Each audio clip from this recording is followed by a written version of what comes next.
Bonjour à toutes et à tous et bienvenue à ce deuxième rendez-vous Avenir de l'Europe qui se propose de fournir un suivi des innovations institutionnelles, politiques et réglementaires européennes et de leur impact sur la macroéconomie et le secteur bancaire. Dans cette séance dédiée à l'union bancaire et à son avenir, Lionel va souligner les enjeux initiaux de profitabilité, surbancarisation, de supervision, stabilité financière, de biais domestiques et d'indépendance du souverain et présenter comment le projet d'union bancaire les a adressés, mais aussi ce qui reste à faire et les évolutions les plus probables. Mais avant, je vous remercie bien de couper vos micros. Et vous pouvez en revanche m'adresser personnellement vos questions par l'interface du chat et Lionel y répondra à la fin de la présentation. À toi Lionel. Bonjour à tous, merci Paola pour cette introduction.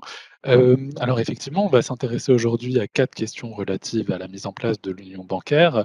D'abord, pourquoi il s'est agi au début des années 2010 de mettre en place cette nouvelle politique de l'union. Deuxièmement, comment on l'a mise en œuvre jusqu'à présent. Troisièmement, quels ont été ses succès, ses demi-succès et ses échecs. Et enfin, on s'intéressera à des questions un peu plus prospectives sur la finalisation de l'union bancaire. On essaiera d'élargir un tout petit peu le sujet. Alors, la première question, donc pourquoi avoir voulu établir cette nouvelle politique de l'Union? Eh bien, pour des raisons à la fois structurelles et conjoncturelles. Structurelles d'abord, puisqu'on s'est rendu compte, en regardant la structure du système bancaire européen après la création de l'euro, qu'il s'agissait toujours d'un système bancaire très fractionné, avec des banques nombreuses. C'est ce que vous voyez dans le graphique de gauche, hein, plus de 5000 banques opérant sur les territoires de la zone euro, dont c'est vrai 1700 pour la seule juridiction allemande. Donc des banques nombreuses, un système fragmenté, et pire encore, des banques très peu internationalisées. C'est ce que vous voyez sur le graphique de droite, qui montre la part des actifs bancaires détenus par des groupes domestiques. Et donc si vous regardez un petit peu ce graphique-là, vous vous rendez compte que dans la plupart des grands pays de la zone euro, France, Allemagne, mais aussi peut-être de façon un peu plus étonnante en Grèce, eh bien, cette part des actifs bancaires détenus par les banques domestiques dépasse largement les 90%.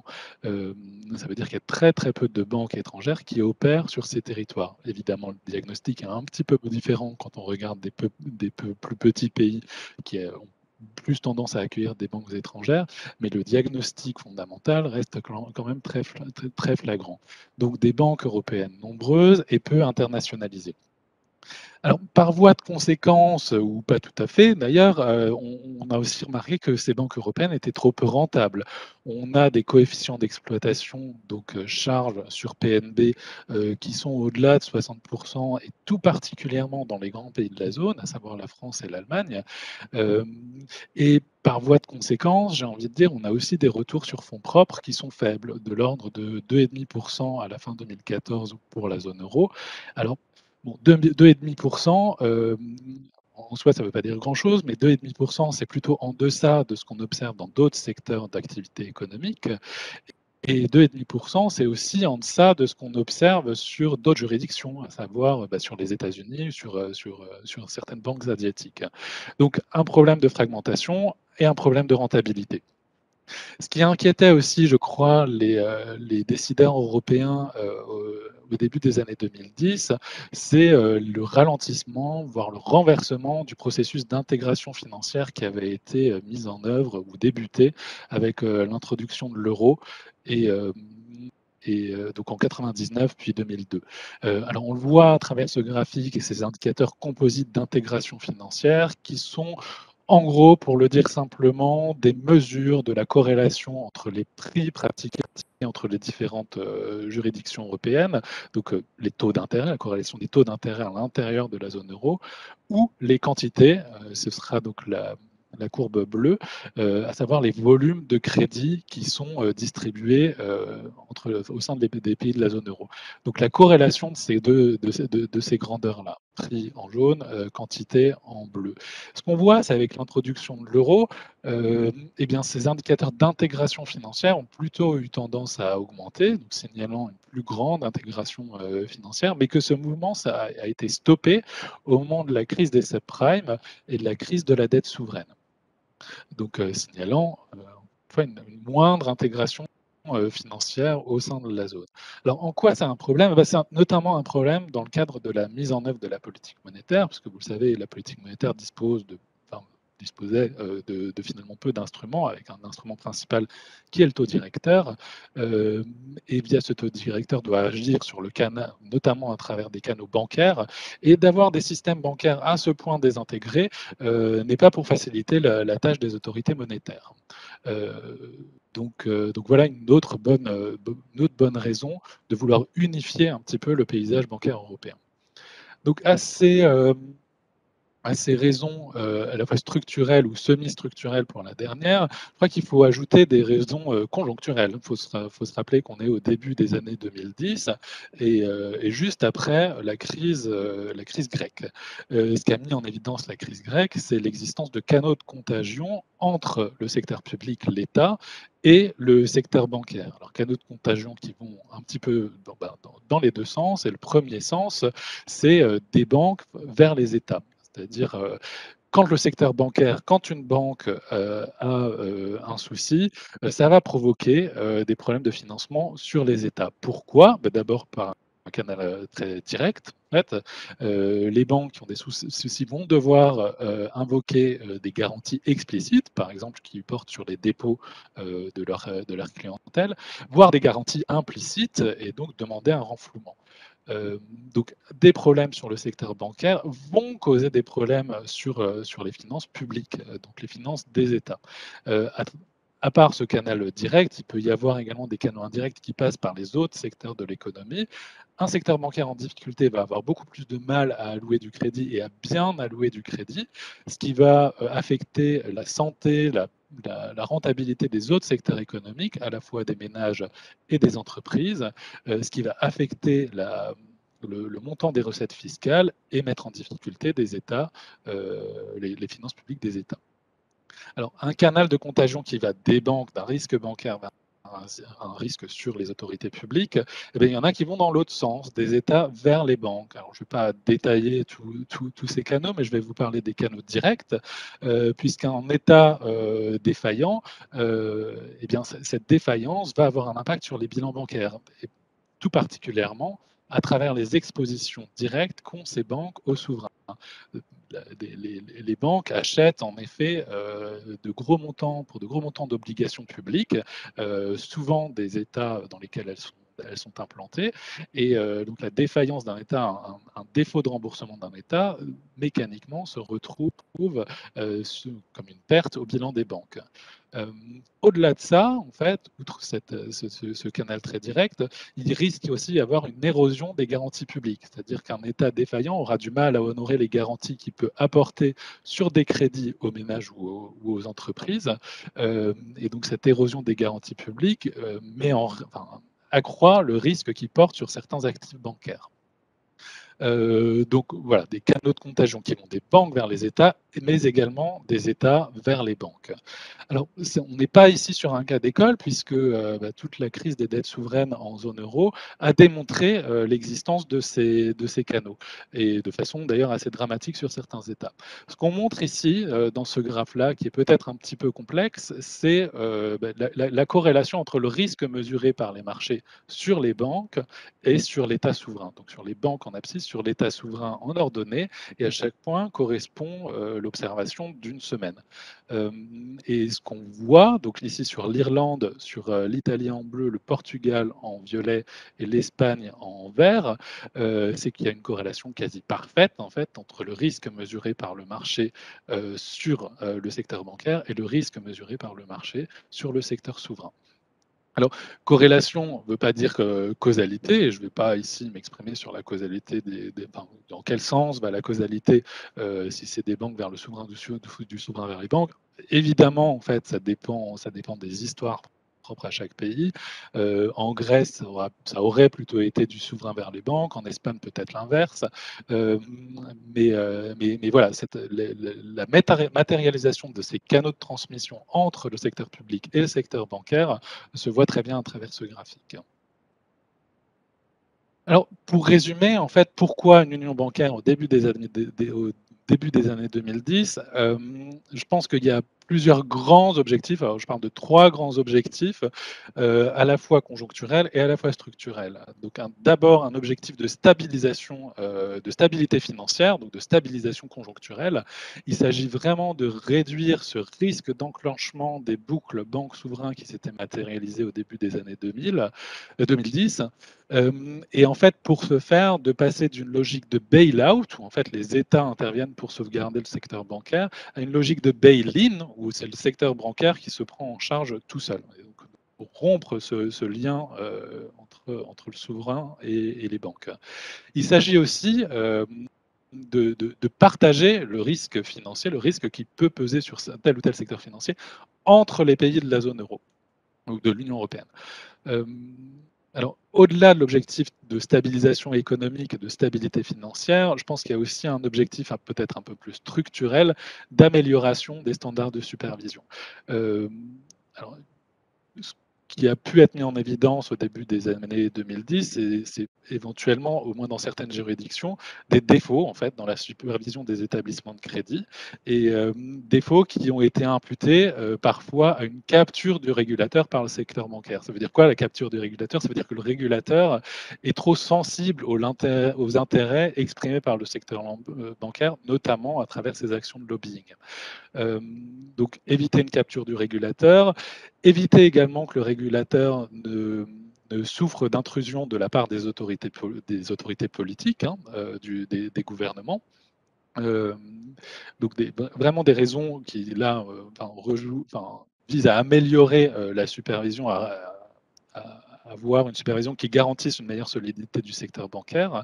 Et dans cette amélioration des standards de supervision, il faut aussi voir des tentatives d'harmonisation en fait, de la supervision qui permet d'appliquer des règles plus équitables entre les institutions financières et donc d'améliorer les conditions de concurrence sur le marché bancaire. Voilà. Plus structurel encore, en fait, je vous ai parlé des soucis de rentabilité, de la faible consolidation du secteur bancaire européen. Eh bien, je crois que l'idée de l'union, l'une des idées de l'union bancaire telle qu'elle a été exprimée, telle qu'elle a pu s'exprimer à cette époque, ça a été de rétablir la rentabilité du secteur, de réduire le coût d'intermédiation en fait, qui pèse sur les ménages et les entreprises, et donc de favoriser la consolidation de ce secteur. On a vu un projet très ambitieux avec plusieurs objectifs. On l'a dit, consolidation, rentabilité, mais aussi régulation conjoncturelle pour faciliter aussi la transmission de la politique monétaire et nécessaire au marché unique à l'union économique monétaire. Mais une mise en œuvre finalement très rapide autour de tous ces volets.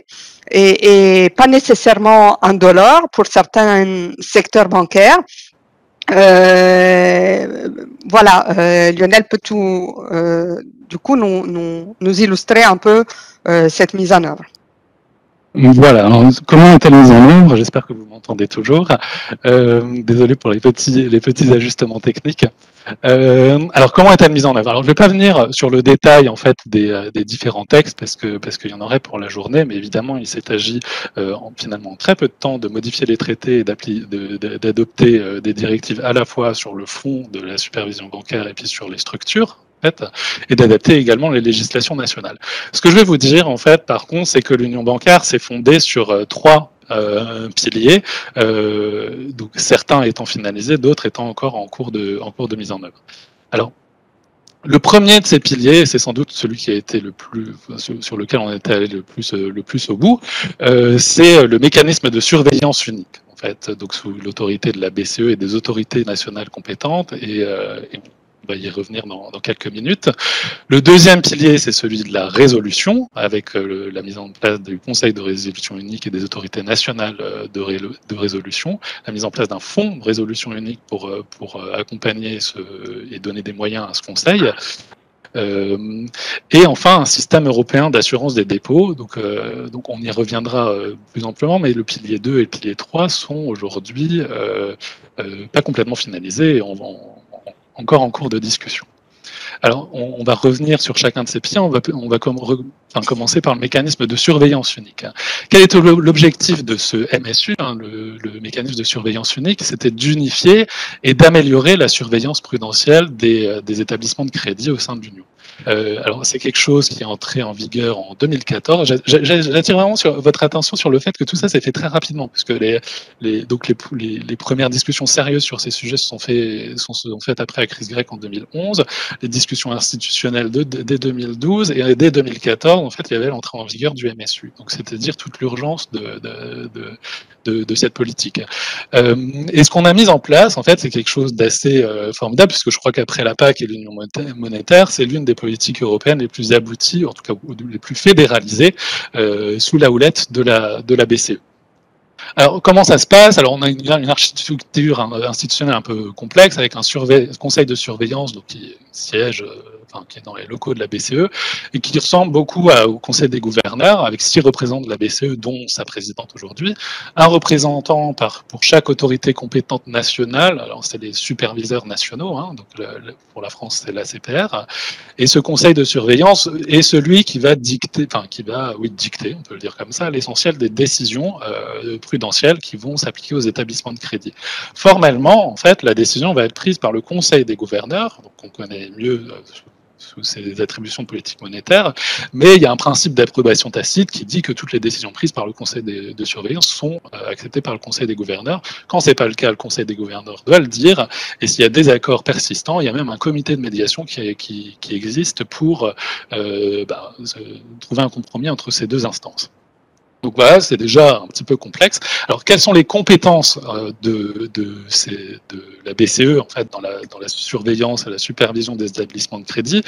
Elles sont très très larges en fait, puisque c'est la BCE qui va pour tous les établissements de crédit octroyer, voire retirer l'agrément d'établissement de crédit, donc qui va pouvoir dire qui est banque, qui n'est pas banque au sein de l'Union.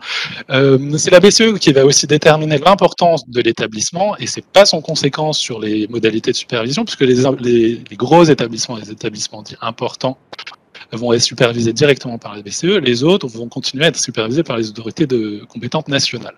Et puis bon, surtout, en fait, au quotidien, c'est la BCE qui va se charger de la supervision directe des établissements importants, qui va fixer pour chacun les exigences de fonds propres, qui va valider au quotidien les homologations, les rachats d'instruments de fonds propres, qui va même, vraiment faire toute la palette des contrôles qu'il faut faire, y compris sur l'honorabilité, la compétence des dirigeants bancaires. Alors, c'est compliqué parce qu'il reste un petit rôle résiduel, d'ailleurs pas un petit, en fait, un rôle important résiduel pour les autorités compétentes nationales, puisque donc ils vont continuer à superviser directement les petits établissements. Ils vont participer en fait aux équipes de supervision qu'on appelle les JST, les Joint Supervisory Teams, pour les gros établissements supervisés par la BCE, c'est-à-dire que pour superviser Crédit Agricole, certes c'est la BCE qui est en charge, mais il y a des gens de la CPR qui participent activement à la supervision. Les autorités compétentes nationales, et en France la Banque de France. Excusez-nous, il y a une coupure de son, donc on essaie de résoudre le problème sur le micro de Lionel. Petit moment. Alors j'espère que ça va aller mieux maintenant. Voilà, désolé. Donc je disais qu'il restait un rôle résiduel pour les autorités compétentes nationales, dont un rôle s'agissant de la protection de la clientèle et la lutte contre le blanchiment et le financement du terrorisme. Donc une architecture institutionnelle un petit peu complexe, mais qui pour superviser à la fois les grands établissements directement par la BCE et les petits via les autorités compétentes nationales. Alors, concrètement, comment ça s'est mis en place? Eh bien, en 2014, en fait, la BCE a décidé que 130 banques étaient de sa compétence et a décidé de procéder à une évaluation très très complète de leur bilan et d'ailleurs de leur hors bilan. Alors, il y a eu deux étapes principales à cette évaluation très complète. D'abord, l'examen de la qualité des actifs, puisque la BCE allait voir ligne de bilan par ligne de bilan aux établissements, dans les établissements de crédit, si le risque qui était mesuré sur chacun des actifs correspondait bien au risque encouru par la banque. Et donc, quand ce n'était pas le cas, la BCE procédait à des ajustements sur la qualification du risque qui ont conduit à revoir à la hausse, dans la plupart des cas, les actifs pondérés par les risques dans un grand nombre d'établissements. Alors, c'est les résultats que je vous montre sur le petit graphique d'en bas. On voit que ces ajustements ont été tout à fait conséquents, en particulier dans certaines juridictions, comme la Grèce, comme Chypre, comme le Portugal, où, pour la Grèce, plus de 12% de l'actif, enfin, on a une réévaluation des RWA de plus de 12%. Donc un examen très, très précautionneux en fait, des éléments d'actifs de la part du mécanisme de supervision unique. Le deuxième exercice qui a été effectué, c'est des tests de résistance, donc des stress tests pour déterminer les déficits de fonds propres. Alors, les stress tests, en trois mots, ça consiste en quoi? Ça consiste à se placer dans un monde où tout va mal, en fait, où il y a une crise économique, où il y a des inversions de courbes des taux, où il y a des élargissements de spread sur les obligations bancaires, pour déterminer, en fait, si les banques ont suffisamment de fonds propres pour faire face à la dégradation des actifs dans ces scénarios-là. Et donc, au terme de ces scénarios, on détermine en fait combien de fonds propres de combien il faut augmenter les fonds propres au bilan des banques. Alors là encore, on voit qu'au terme de l'AQR et au terme des tests de résistance, eh bien, les banques ont été conduites à augmenter sensiblement les fonds propres dont elles disposent, encore une fois, tout particulièrement dans les juridictions de la périphérie, donc Chypre, Grèce, Portugal et même Italie. On voit que la France se situe en tout cas plutôt dans une bonne position déjà à l'époque, ce qui sans doute témoignait d'une bonne qualité de la supervision, même avant la mise en place du MSU. Alors ça c'était au début. Qu'est-ce qui se passe depuis? Eh bien depuis, en fait, la BCE suit un processus de contrôle au fil de l'eau et continu qu'on appelle SREP, donc le processus de contrôle et d'évaluation prudentielle. Alors ce process, en fait, donc encore une fois, a lieu de façon continue et vise à évaluer la solidité de la banque à travers son modèle d'activité, ses process de gouvernance et de gestion des risques, à travers la détermination de la suffisance des fonds propres pour faire face à ces risques, et à travers également un examen assez approfondi de la liquidité et des capacités de financement des banques. Donc voilà, un pilier 1 très abouti, très fédéral. Alors qu'en est-il du pilier 2? Le pilier 2, c'est celui de la résolution. Alors, de quoi s'agit-il? L'objectif principal, c'est d'organiser la résolution ordonnée des établissements une fois qu'on estime qu'ils sont défaillants. Donc il ne s'agit pas d'un processus de contrôle au quotidien, il s'agit d'organiser en fait la résolution d'une banque une fois qu'elle ne va plus bien, sans affecter évidemment les États, le contribuable et l'économie réelle. Et ainsi, on espère éviter un enclenchement de la boucle dont je parlais entre le secteur bancaire et les souverains. Alors, le principe fondamental en fait de ce mécanisme de résolution et qui n'existait pas avant, c'est finalement la primauté du renflouement interne des banques, donc ce qu'on appelle le bail-in, voire du renflouement sectoriel par le secteur bancaire, la primauté de ces renflouements de ce bail-in sur le renflouement par les États, ce qu'on appelait avant le bail-out. Alors en fait, j'aime bien parler des étages en fait de la résolution, puisqu'on a effectivement un système à plusieurs étages avec donc d'abord, si on constate une défaillance, des mécanismes de renflouement interne. En fait, ce qu'on a rajouté comme contrainte au niveau des banques, c'est des contraintes en termes de couverture par les fonds propres et par d'autres éléments de passifs de certains risques, donc ou de certains éléments de passifs. Donc des exigences supplémentaires en fonds propres qui peuvent être activées en cas de défaillance pour assurer la continuité de certaines activités de l'établissement.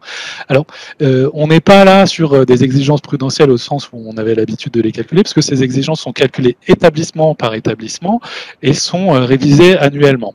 Et ces calculs et la surveillance des établissements en cette matière est exercée donc par le Conseil de résolution unique au niveau européen. Alors au-delà de ces exigences de MREL, hein, c'est comme ça qu'on exprime l'exigence du ratio en fait à couvrir. On a aussi l'obligation pour les établissements de crédit d'élaborer des plans de résolution où il s'agit de se placer dans un cas de défaillance et de dire exactement ce qu'on ferait pour tel type d'activité, etc. Donc un premier étage qui est strictement du renflouement interne, on ne fait appel qu'aux ressources propres de la banque qu'on lui demande d'ailleurs d'augmenter. On a un deuxième étage qui va être celui du renflouement, toujours pas par les États, mais par le secteur bancaire via un fonds de résolution unique. Alors là, il s'agit d'un fonds supranational qui peut être utilisé par le Conseil de résolution après que les autres solutions, donc les solutions de renflouement interne, ont été épuisées. Alors ce fonds de résolution, il n'est pas alimenté par les États, comme je le disais, mais il est alimenté par des contributions du secteur bancaire, donc plus de 3000 établissements contributeurs en 2020. Et on en entend beaucoup parler puisqu'en fait, bon, il y a des règles de calcul très complexes pour déterminer les contributions individuelles de chacune des banques. Ce qu'on sait, en fait, c'est que c'est les grands établissements qui payent l'essentiel de la facture. Donc, ce qui porte lieu à des débats importants, notamment on regarde des règles de concurrence en fait entre les établissements. Et donc ce fonds de résolution n'est pas complètement abondé aujourd'hui, mais il le sera d'ici 2023, il couvrira 1% des dépôts. D'ici sa finalisation 2023. Donc un premier étage de renflouement interne, un deuxième étage de renflouement sectoriel si ça ne suffit pas. Ce qui manque encore, en fait, c'est un troisième étage de renflouement externe par les États. Et on y reviendra dans la dernière partie. Avant ça, le dernier pilier du bancaire, c'est le pilier 3, c'est celui du système européen de garantie des dépôts. Donc là, quel est l'objectif? L'objectif, c'est d'éviter qu'au moment de la défaillance d'une banque, eh bien, on ait un ensemble de déposants qui cherchent à retirer massivement des dépôts, et donc d'éviter un phénomène de panique bancaire, ce qui aggraverait encore la situation de liquidité de la banque. Alors, ce qui existe aujourd'hui, c'est une réglementation européenne qui fixe qui oblige à des garanties minimales pour les déposants. Alors, je ne vais pas détailler en fait l'ensemble de ces garanties, elles sont marquées sur ce slide. Ce qui est important de voir, c'est que c'est un système qui n'est pas mutualisé.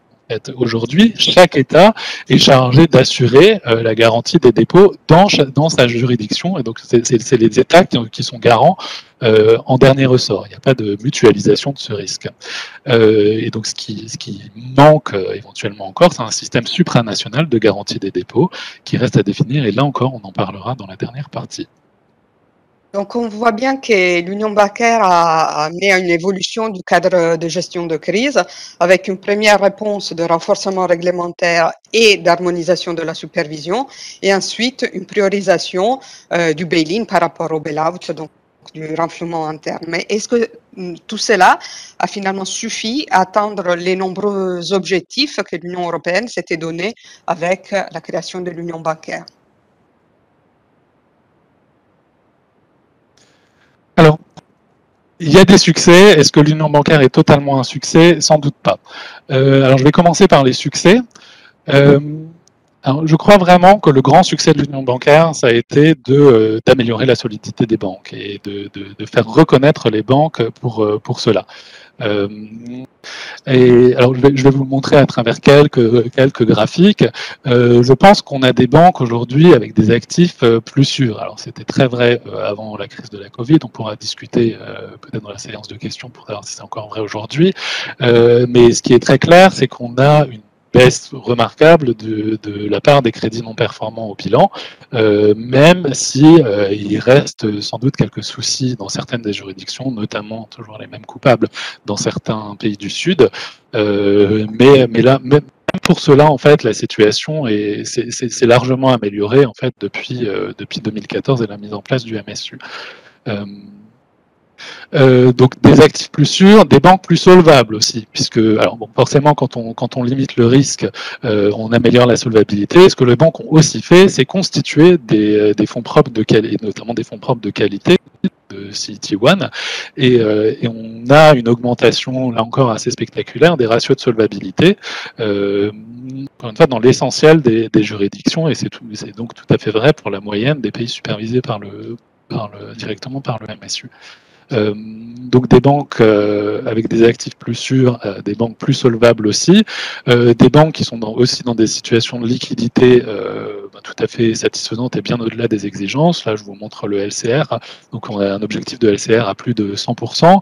Vous voyez qu'on est partout au-delà de 150. Hein. Donc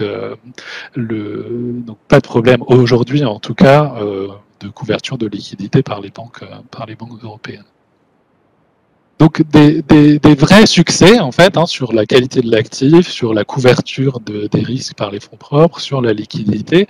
Il y a des demi-succès, voire des petits échecs en fait sur d'autres éléments qui pourtant étaient importants dans les objectifs initiaux de l'union bancaire. Et je crois que le premier, et on pourra en reparler d'ailleurs plus tard, c'est celui de l'exposition au titre souverain. Parce que encore aujourd'hui, vous le voyez tout particulièrement sur le graphique de droite, le secteur bancaire continue de porter une part non négligeable dans son bilan d'exposition au risque souverain. Donc c'est tout particulièrement vrai dans des pays du sud de l'Europe, l'Espagne, l'Italie, où on a quelques 15% des bilans bancaires qui sont constitués d'actifs d'obligations souveraines. Ce qui veut dire que si un État se retrouve défaillant dans la gestion, les paiements de ses échéances de dette, etc., c'est un risque qui va se matérialiser directement au bilan des établissements de crédit. Donc un risque d'enclenchement de la boucle souverain-banque dont je parlais tout à l'heure. Je pense que ce risque était présent, s'est matérialisé en 2011 en Grèce. On voit qu'il est au moins toujours aussi présent aujourd'hui dans certaines juridictions, sinon plus. Ce qui n'a pas été réglé non plus complètement, à mon sens, c'est les soucis structurels en fait qui pèsent sur le secteur bancaire européen, puisqu'on a un retour sur fonds propres qui est de façon persistante plus faible en Europe qu'il ne l'est aux États-Unis par exemple. Donc c'est ce que vous voyez sur le graphique de gauche. Si vous regardez sur le graphique de droite la valorisation boursière des banques par rapport à leur valeur comptable, là aussi vous voyez qu'elle est toujours, quasiment toujours en dessous de 1, ce qui veut dire que les marchés ont tendance à pricer de façon négative le fait que les banques européennes sont plutôt moins rentables que alors non seulement ce qu'ils peuvent avoir sur d'autres secteurs d'activité, mais aussi ce qu'ils peuvent trouver comme banque dans d'autres juridictions.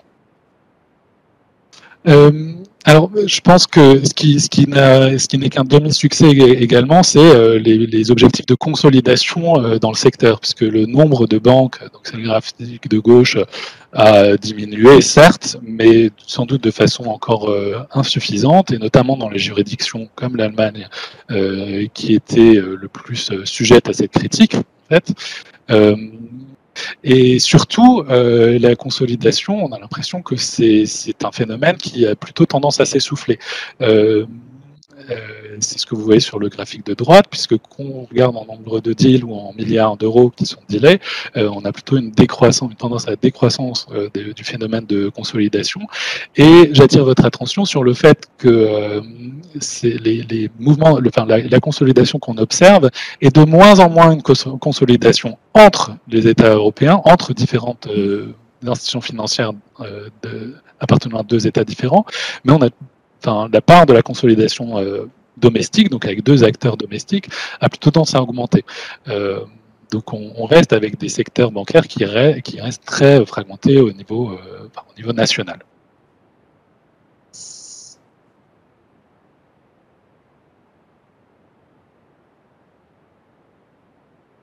Donc, cette grande entreprise d'approfondissement de l'Union était finalement fondée sur deux jambes. D'un côté, la réduction des risques par le renforcement des bilans bancaires et de l'autre côté, le partage des risques. Or, on voit bien que les deux points sont encore un point d'achoppement important pour le progrès de l'Union bancaire. Comment peut-on avancer ? Alors, dans cette dernière partie, je vais effectivement vous parler de l'avenir de l'Union bancaire européenne, de ce qu'il y a dans les tuyaux, et puis peut-être de façon plus prospective de ce que on pourrait attendre à l'avenir, tout particulièrement dans le contexte qu'on connaît aujourd'hui après la crise du Covid. Ce qu'il y a dans les tuyaux, d'abord, donc qu'est-ce qui est prévu pour finaliser l'union bancaire ? Voilà. Ce qui est déjà dans les tuyaux, c'est la finalisation du pilier 2, avec la création d'un filet de sécurité, Common Backstop, c'est ce que vous lirez peut-être dans la presse, qui est donc ce troisième étage des mécanismes de résolution qui initie la possibilité d'un bail-out, donc une intervention dans les États pour sauvegarder les éléments qui doivent l'être dans certaines banques. Alors, je dis que c'est en route parce qu'en fait, on a eu un accord politique fin 2020, et une entrée en vigueur du dispositif a priori en 2022, donc 2 ans avant ce qui était initialement prévu.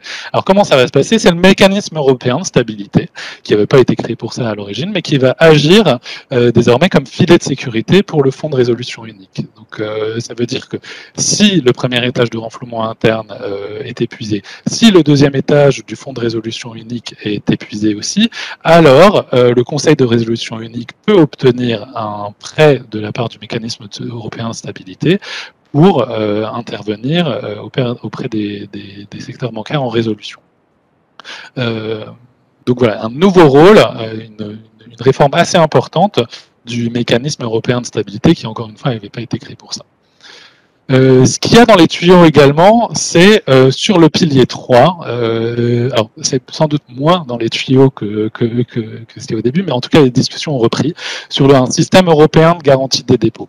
Alors il y a eu de nombreux échecs de ces négociations-là par le passé, mais le processus a été relancé à la fin de l'année dernière. On a aujourd'hui un plan de travail qui a été présenté à l'Eurogroupe et c'est une priorité législative pour le Parlement européen. Donc c'est dire le volontarisme qu'il y a en tout cas pour discuter de ces choses. Ceci dit, il y a un débat encore très actif sur les modalités de mise en œuvre de ce système européen de garantie des dépôts, avec deux conceptions qui s'affrontent en fait, et deux hésitations entre un système de coassurance, où en fait il s'agit vraiment d'avoir une garantie complètement mutualisée des dépôts au niveau fédéral, au niveau européen, ou un système de réassurance où on a certes une garantie européenne, mais qui viendrait chapeauter un ensemble de garanties nationales donc, au niveau de chacun des États. Alors, pourquoi c'est un débat qui est loin d'être seulement théorique? Parce que autant dans un système de coassurance avec une garantie européenne mutualisée, bien vous pouvez avoir un ensemble de règles qui permettent l'activation du système européen, de règles automatiques qui permettent l'activation du système européen. Dans un système de réassurance, en revanche, eh bien l'activation de ce système de garantie supranational ne peut se faire qu'au terme d'un consensus politique, donc qui n'est pas forcément facile à obtenir. Et donc, sans doute, un système de garantie moins satisfaisant en tout cas en termes de perception, pour les déposants. Alors, plus largement, en fait, ce débat relève d'un dilemme un peu plus large entre ce qu'on appelle les pays host et les pays home. Donc les pays host sont ces petits pays qui en général accueillent des gros établissements étrangers et qui sont eux très désireux d'un système de coassurance, tout particulièrement parce qu'il existe des décisions de résolution qui leur échappent, parce que les entités qui sont implantées chez elles sont soumises à des décisions de résolution qui peuvent être décidées dans d'autres juridictions, ou arrangées en tout cas d'autres juridictions. Donc ces petits pays sont très très désireux d'un système de coassurance, tandis que les pays home, donc souvent des grands pays du nord de l'Europe, souvent l'Allemagne, l'Autriche, les Pays-Bas, sont elles beaucoup plus inquiets en fait dans le système de coassurance de l'existence d'un problème d'aléa moral, avec l'idée que dans certaines juridictions, dans certains systèmes bancaires, on va faire un peu n'importe quoi en se disant qu'on va profiter de la garantie puissante des pays solides. Donc voilà, cette question s'inscrit dans ce débat-là. Alors, elle est peut-être en phase de dépassement, puisqu'on pourrait avoir une solution transitoire, hybride, qui serait fondée sur la réassurance. C'est une proposition notamment des Autrichiens, donc avec un système à plusieurs étages, avec éventuellement une intégration plus parfaite et mutualisée à long terme. Donc, pilier 2 en voie de finalisation, pilier 3 en cours de discussion.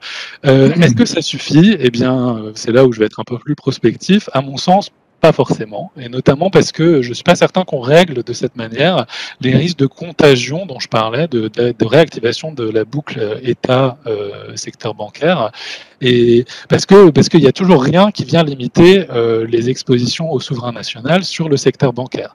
Alors comment en fait éviter que les banques dévouent une trop grande partie de leurs actifs à l'achat d'obligations nationales? Potentiellement, il y a deux solutions qui sont théoriquement possibles. On peut imposer un coefficient de risque sur les obligations d'État, là où il n'y en a pas aujourd'hui, ou peut-être au-delà d'un certain seuil. Donc, ce qui permettrait en fait de faire apparaître dans les risques pondérés les obligations d'État qui ne figurent largement pas aujourd'hui. Donc, première solution. Deuxième solution, imposer de façon réglementaire une diversification géographique des tensions d'obligations pour réduire en fait la préférence que peuvent avoir les établissements pour les titres de leur État, du souverain national, ce qu'on appelle le home bias. Alors certes, c'est des choses qui permettraient de réduire le risque de contagion entre le secteur public et les banques. Sans doute, et c'est pour ça que la deuxième en tout cas a été proposition d'un ancien ministre des Finances allemand, ça permet aussi de discipliner les États, mais c'est aussi, et je pense que c'est pour ça que c'est une solution qui est quand même difficilement acceptable de notre point de vue et sans doute du point de vue de beaucoup d'États, c'est aussi une solution qui voit l'inconvénient d'augmenter le coût de financement à la fois pour les banques et à la fois pour les États. Alors, ce qui permettrait de dépasser le débat, c'est la réflexion qu'on peut avoir ou qu'on a pu avoir sur un safe asset européen. Parce qu'effectivement, si vous êtes une banque grecque, que vous arrêtez qu'il existe un safe asset européen, donc backé par l'ensemble des trésors européens ou par la Commission européenne, et que vous pouvez acheter ça au lieu d'acheter des obligations grecques, voilà. De facto, les expositions à votre souverain national et le risque d'enclenchement d'une boucle entre l'État grec et le secteur bancaire grec s'en trouvent réduits. Alors, certains mettent beaucoup d'espoir dans les nouvelles obligations européennes dont parlait Paola lors de notre premier événement à venir de l'Europe, avec la mise en place de ce gigantesque plan de relance européen, associé à donc des émissions obligataires au niveau de l'Union. Alors, bon, je pense que c'est un plan très important au niveau de la macroéconomie, etc. Est-ce qu'il va permettre de limiter le risque de contagion banque souverain? Sans doute pas, parce que le plan NJ aujourd'hui, c'est quoi? C'est 800 milliards d'euros au mieux qui pourront être émis sur les marchés, à comparer aux 12 000 milliards de dettes publiques cumulées dans l'Union européenne, en partie détenues par les établissements de crédit. Donc, s'il s'agit de diversifier les bilans des établissements de crédit, ce plan sera très insuffisant pour constituer en tout cas une part importante des actifs bancaires. Alors, un dernier petit slide avant de passer à la séance de questions-réponses, et peut-être un peu plus, d'abord un peu plus conjoncturel, puisque on sort d'une pandémie. On a sans doute une résurgence de certains risques au bilan des établissements de crédit, notamment de risques de crédit avec des risques de défaut de certaines entreprises qui deviendraient non solvables à la suite de la crise. Eh bien, ça devrait un peu nous interroger sur la gestion qu'on peut avoir des crédits non performants et de la gestion de ce risque au bilan des établissements de crédit. Et donc, sans doute d'avancer un petit peu sur ce qui a été envisagé en termes de titrisation consolidation et de traitement des crédits non performants. Alors il y a un plan qui a été dévoilé par la Commission en décembre 2020 qui vise à promouvoir le développement de marchés secondaires, donc d'actifs douteux. Donc il s'agit de titriser des crédits non performants et d'échanger ces titres sur des marchés secondaires. Alors la Commission se place dans une position où elle essaye alors après la BCE et après plein d'autres d'envisager la mise en place de sociétés de gestion de portefeuille, donc ce qu'on appelle des bad banks, et de favoriser le fonctionnement des marchés secondaires de titres d'actifs douteux en mettant en place une transparence sur ce secteur. Au-delà de ça, il y a aussi dans la tête de la Commission l'idée de faire converger les procédures d'insolvabilité au niveau de l'Union. Alors, ça peut paraître aujourd'hui joli sur le papier, ça semble encore très insuffisant en termes de modalités de mise en œuvre. Alors c'est récent et on attend vraiment de voir ce qui va se passer dans les prochains mois. Voilà. Alors, donc des éléments pour gérer le risque, je pense qu'il va aussi falloir des éléments pour gérer les autres soucis du secteur bancaire, de rentabilité et de consolidation. Alors la BCE a déjà publié un guide sur les approches des autorités de supervision en termes de consolidation. En gros, ce que dit ce guide, c'est que la BCE ne va pas pénaliser des projets de consolidation, des projets de fusion-acquisition dans le secteur bancaire en exigeant davantage de fonds propres, en exigeant d'élaborer des nouveaux modèles internes, etc. Donc elle facilite un petit peu la vie des établissements de crédit qui voudraient aller dans ce phénomène de fusion-acquisition, mais là encore, ça va sans doute pas assez loin. Je pense qu'au-delà en fait des mécanismes institutionnels qui pourraient viser à la consolidation, je crois qu'il y a une vraie réflexion à poursuivre dans l'industrie avec les États et avec les superviseurs sur les modèles d'activité bancaire, en fait, parce que c'est ça, à mon sens, qui est. Ecco, ha scritto anche il buon Albano J'aime sulle bien donner guide. cet exemple-là parce que ça illustre un petit peu toute la diversité des activités bancaires au sein de l'Union. Si vous réfléchissez en France à un crédit immobilier, c'est quoi? Bon, c'est un crédit à taux fixe. E ieri ha scritto la Lauretta, principalement l'intérêt. Si vous allez aux Pays-Bas, un crédit immobilier, c'est pas ça du tout. En fait, un crédit immobilier aux Pays-Bas, c'est un crédit à taux variable, en fait, donc avec un risque de taux qui est supporté par le client et pas par la banque. Et pire que ça, c'est souvent un crédit où ce que vous remboursez tous les mois, c'est seulement les intérêts. Vous remboursez le principal qu'à la fin, à l'échéance de votre crédit. Donc là, pour le coup, un risque de défaut qui est davantage supporté par la banque. Donc vous voyez bien qu'en fait, en termes d'offre clientèle, en termes de gestion du risque, en fait, on est sur des modèles d'activité complètement différents. D'ailleurs, très souvent difficiles à appréhender par les régulateurs et par les autorités de contrôle.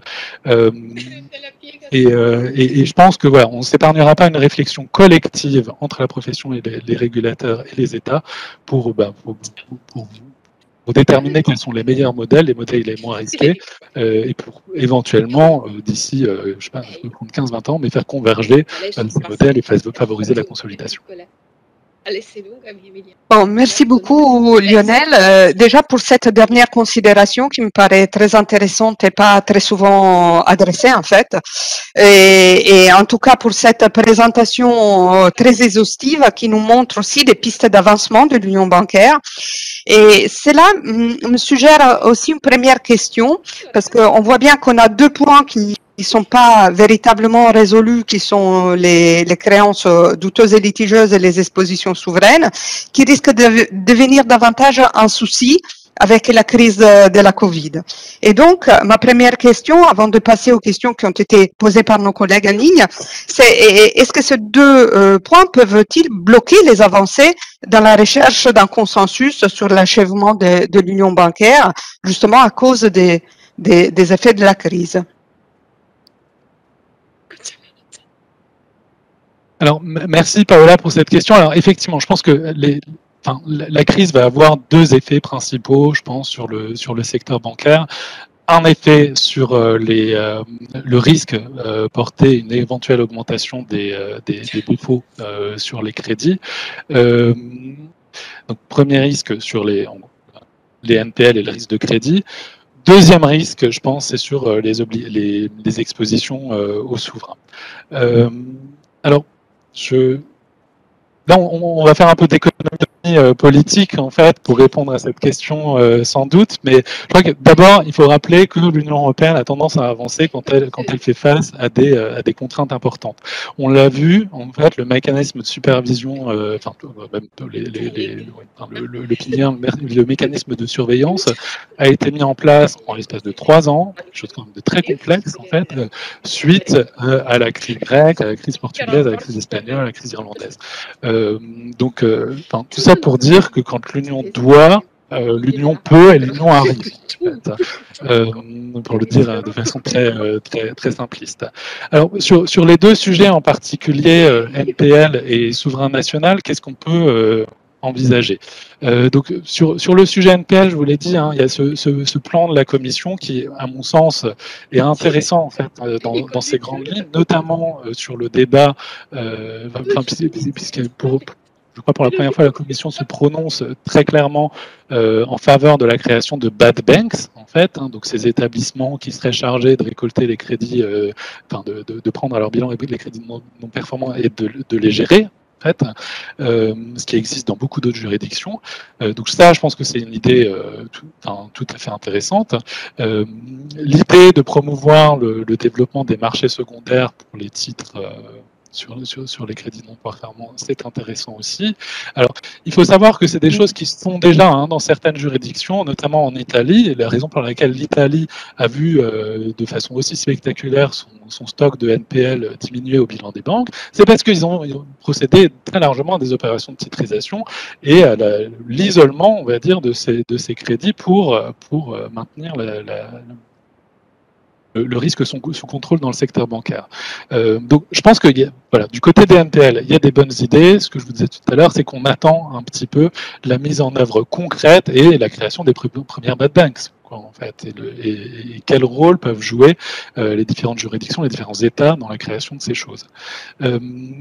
Sur la question, sur les expositions au souverain national, ça me paraît, c'est une question qui est plus ardue, hein, pour être très clair, parce que bon, je crois que ni l'industrie ni les États ne vont se lancer dans des discussions trop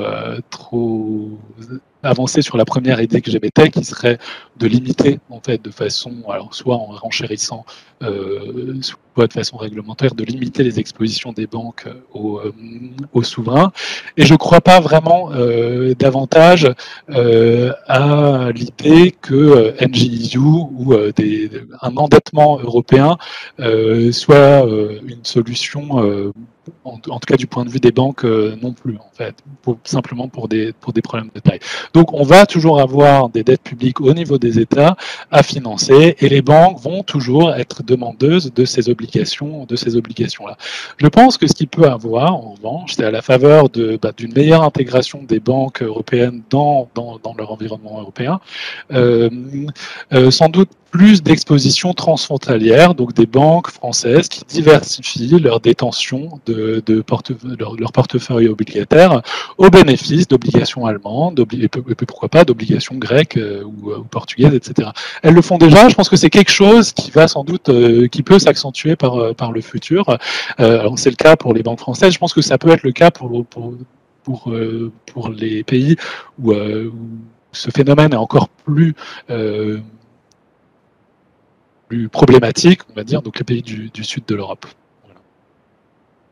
Alors, on a reçu une question qui en fait touche beaucoup à ce que tu viens de dire, hein, et en partie tu as en fait déjà répondu. Donc, sur la dette souveraine, comment la situation pourrait être différente? Les États doivent se financer par les marchés financiers, donc via les banques, et quelqu'un dans le public a aussi proposé en limitant l'endettement des États, comme pour les particuliers. On traitera de la question des dettes publiques dans des échéances prochaines, hein, et aussi d'une idée d'un actif sûr européen un peu plus ample que celui disponible avec le NGEU. Mais si tu veux rajouter quelque chose, même si je pense que tu as déjà largement répondu finalement à cette question aussi. Alors, bon, je suis tout à fait d'accord avec la première partie du diagnostic qui est posée par la question, à savoir on a des États qui ont besoin de se financer en tant qu'État et pas en tant qu'État supranational, et on a des banques qui sont demandeurs de ces obligations pour plein de raisons, et notamment pour l'instant des raisons réglementaires, hein, parce qu'elles utilisent ces titres à leur bilan pour faire plein de choses, et notamment pour réduire d'ailleurs la mesure du risque qui est porté à leur bilan. Donc ce phénomène-là, enfin, je suis tout à fait d'accord avec le diagnostic. Alors sur la question un peu plus provocatrice en fait des relations entre l'endettement d'État et puis les expositions au secteur bancaire, qui va vraiment sur la notion d'endettement, comme vous l'a dit Paola, en fait, on va consacrer un prochain avenir de l'Europe à la question des règles budgétaires. De façon un peu provocatrice, je vais juste rappeler aujourd'hui que ce que dit le traité, c'est que la dette publique d'un État ne peut pas dépasser 60% du PIB. Bon, c'est très provocateur puisque il y a plus grand monde qui obéit à cette règle et plus personne ne s'imagine qu'on pourrait la rendre applicable à un quelconque État, ce qui donne d'ailleurs tout l'intérêt au discours de Paola du mois prochain. Mais voilà, donc la solution est sans doute pas aussi simple que ça. Encore faut-il qu'elle ait eu un sens économique au départ, dans cette formulation du 60%. Alors, il y a une autre question concernant la crédibilité des décisions de mise en résolution par le SRB. Parce qu'effectivement, on a vu un peu tout et n'importe quoi. Ouais, alors du coup, c'est une question peut-être un peu plus technique, en fait. Alors déjà, c'est quoi une décision du SRB, donc du mécanisme de résolution unique? D'abord, le SRB doit se prononcer sur il doit d'abord se prononcer sur le fait que l'institution est en défaillance ou en passe d'être en défaillance. Ensuite, il doit se prononcer sur comment dire, qu'on ait bien fait le tour des mesures à la fois prudentielles, enfin par les autorités de supervision ou par le secteur privé, qu'on ait bien fait le tour de tout ce qui pouvait être fait par ces secteurs-là pour rétablir la viabilité de la banque. Et ensuite, il doit se prononcer sur l'intérêt d'une procédure de résolution par rapport à des procédures classiques de liquidation de sociétés. En fait. Donc il y a un peu 3 étages dans les décisions de résolution du SRB. Donc, déjà ça, il faut bien l'avoir en tête. Il faut bien l'avoir en tête pour comprendre les décisions du SRB. En fait, des décisions, elles se comptent sur les doigts d'une main parce qu'il y en a eu 4. Et donc, il y en a eu 3 qui se sont conclues par des décisions de non-résolution. C'est-à-dire qu'on a conclu que ce qui devait s'appliquer pour gérer la défaillance du groupe, c'est des règles de droit commun sur la liquidation des sociétés, donc pas les règles de la résolution. Donc ça a été fait pour, je crois, des banques lettonnes, il me semble, et des banques italiennes. Donc des décisions de non-résolution. La seule fois où le SRB a rendu une décision de résolution, c'était pour Banco Popular, donc une banque espagnole, donc pour laquelle on a épuré certaines activités et on a vendu ce qui restait d'activités, notamment des activités de réseau, à Banco Santander pour €1 symbolique. Voilà, donc l'action de résolution, ça a été ça. Ça a été d'assurer la continuité de certaines activités pour les vendre à un autre acteur du secteur. Alors, bon, c'est un peu difficile, en fait, de mesurer la crédibilité du SRB juste par rapport à ça. C'est vrai que le SRB a d'abord été critiqué parce qu'il a été très très long à se mettre en place, et on était très très long à embaucher des gens, et ça montait, en fait, en puissance, c'était de façon très très trop graduelle, sans doute, et trop lente, en tout cas. Ce qui est clair aussi, c'est que les décisions, notamment les décisions de non-résolution, ont été très critiquées par les actionnaires des banques en question, actionnaires qui, de facto, n'étaient pas protégés par les procédures de liquidation du tout. Donc, des actionnaires critiques, des États souvent critiques aussi sur les procédures sur les décisions de non-résolution.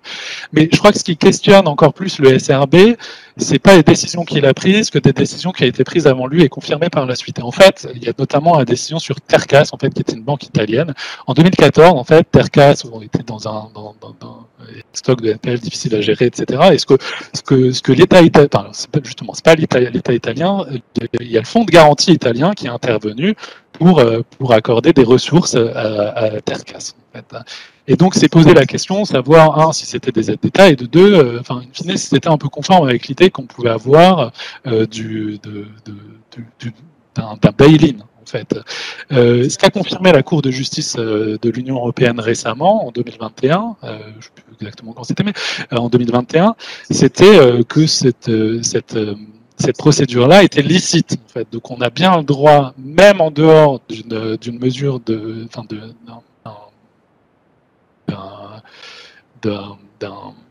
d'une procédure de liquidation, on a bien le droit d'utiliser des fonds des